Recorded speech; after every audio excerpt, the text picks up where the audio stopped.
من ربك ربي الله ما دينك ديني الإسلام.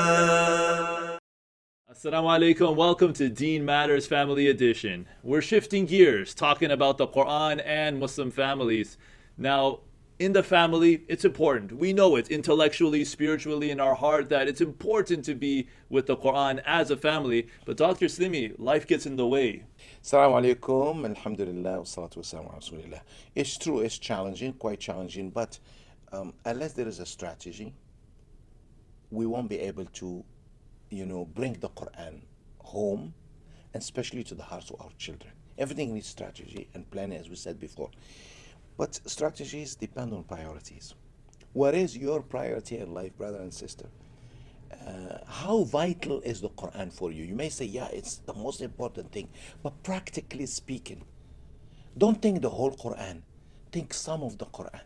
Think a verse, an ayah. How much of the Quran you want in your life? The more you read, the more you're rewarded.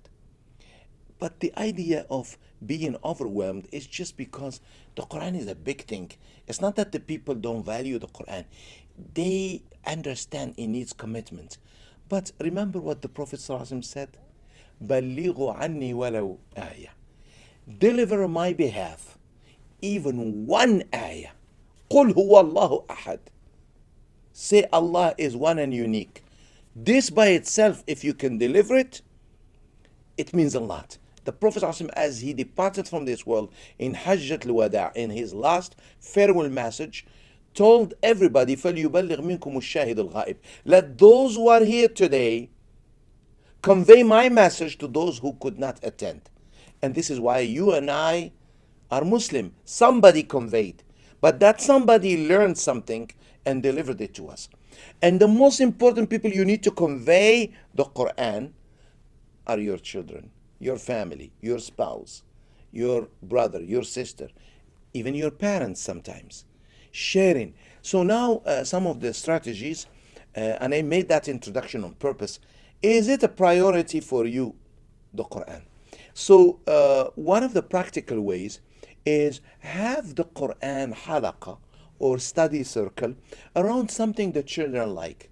So tell them, for instance, we're going to go Sunday morning, we're going to go play in the park. Just an example. Or I'm going to take you to the gym or going to, SKC or somewhere to play basketball.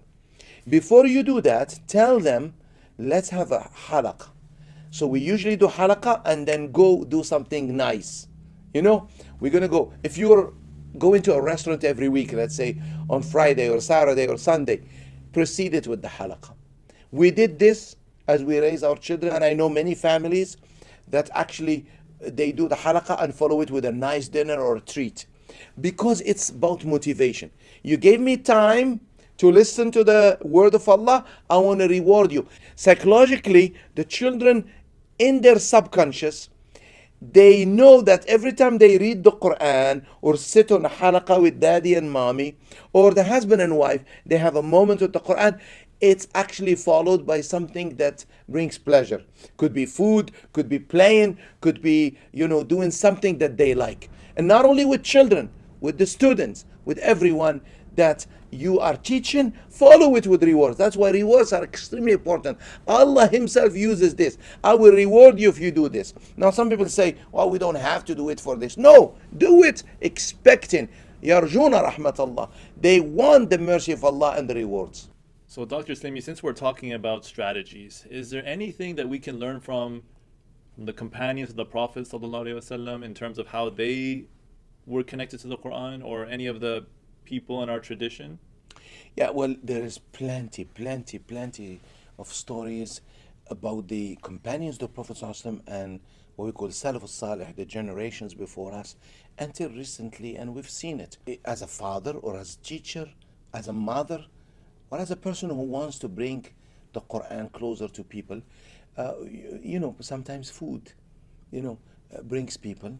But from the Sahaba, they had a milestone strategy. If you do this, you achieve this, you get this. So the Prophet ﷺ in Fada'il al-Quran, although there are many unauthentic, like fabricated hadith. Some people did it to motivate people when they saw they're more into Islamic civilization. Muslims became a high culture, civilized, too much money.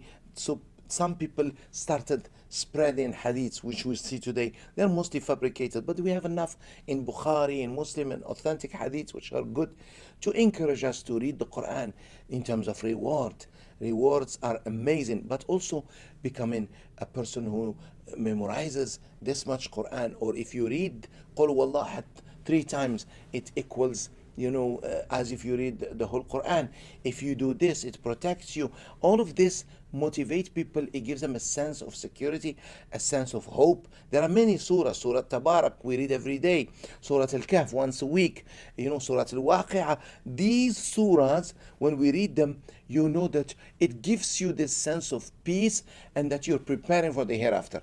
Another milestone to achieve is if you memorize this, or if you read this and understand this and practice it, then you get the reward of so and so. That's why in the tradition of the Prophet ﷺ, he would encourage the Sahaba, to read that in tahajjud, or to teach another person.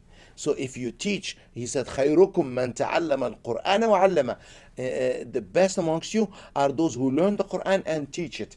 And this is why not only you learn for yourself, you teach others. Believe me, sometimes we encourage children to teach other children.